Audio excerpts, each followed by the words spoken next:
In Zimbabwe, living a formal job is not career mobility.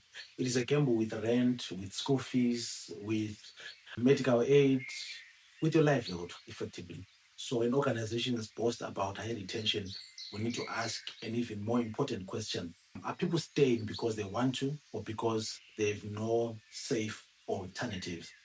That question matters more, I think, than any employee engagement score.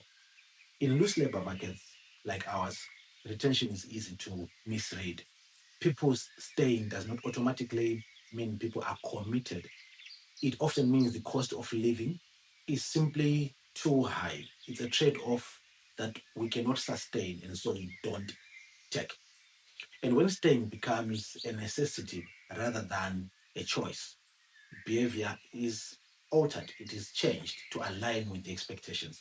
Not because people lack something like ambition, but because they understand the risk. You start to see safe performance. The output becomes predictable. Challenge becomes low. They don't ask the critical questions. So they stop pushing because movement is unlikely. There's no upside to putting extra. Compliance becomes rational and silence strategic.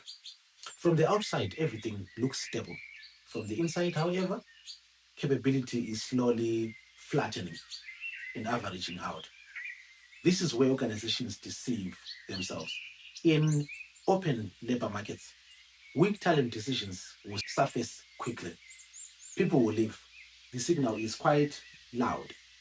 In loose labor market, constrained labor markets like ours, the signal is somewhat delayed. People will stay, the headcount will look very healthy. Leadership will then relax. But what's actually happening is internal decay of talent. Skills, they tend to stagnate. Succession pipelines, they thin out. A few individuals carry disproportionate weight in the continuance of their work. Retention doesn't signal health here, it postpones risk. This now brings us to the real issue. Most organizations don't struggle to identify talent. Far from it. They struggle to act on the talent. Talent is known, it is discussed, I suppose at leadership level even. It's often made quietly without the knowledge of those that are identified as talent. The hesitation comes from what action triggers. Movement creates expectations, you see. Expectations will then tend to force decisions, and then decisions may also have the propensity to expose weaknesses. And exposure, it is risky. So we keep it there. So instead of acting, organization will manage risk through process. Look closely at the patterns and you see exactly what I'm talking about. There are people that are placed in acting positions, but they have no real authority. And development plans, the individual development plans, they have no timelines. So it's just a tick box exercise. The talent pools, they have no vacancies that are tied to them. The readiness conversations never conclude. It's a continuum. So these are not neutral tools. They are risk containment strategies. They allow organizations to appear intentional while avoiding the consequences of a real movement. So when an organization says we are still assessing readiness, I think what they mean, in fact, is we are not ready to deal with what will come next following the assessment of the readiness. Because, like I said, once you assess readiness, there is an expectation that comes with that, which is not wrong. Because the idea of assessing readiness is so you can act on the talent. So, why is acting on the talent assessment risky or considered as such, at least? Because it creates expectations that must be honored, because it exposes weak incumbents, it distributes power, it also exposes mistakes or makes them visible. You see, promoting someone is public. Backing talent is also public. Getting it wrong is also public. But letting talent stall quietly is not. It's quite private. So there's no embarrassment there in the event that it doesn't work out. So the safer option, it becomes delay. But the cost of this delay is not immediate, which is why it is so dangerous. High performers in loose labor markets or constrained economies, they don't live loudly. They disengage quietly.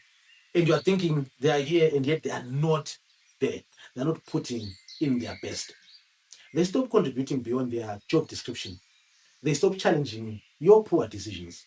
They stop imagining a future within the organization. So innovation dies. And when exits finally happen, through contract endings, let's say restructures, or some form of external shock, they happen suddenly. So you see, retention didn't protect the organization. It simply postponed the, the reckoning, let's say. So the real question that leaders should be asking is not how do we retain people? We don't seem to be struggling with that.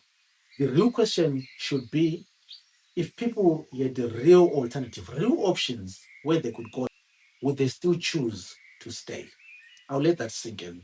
That question cuts through, I suppose, every vanity metric that we track.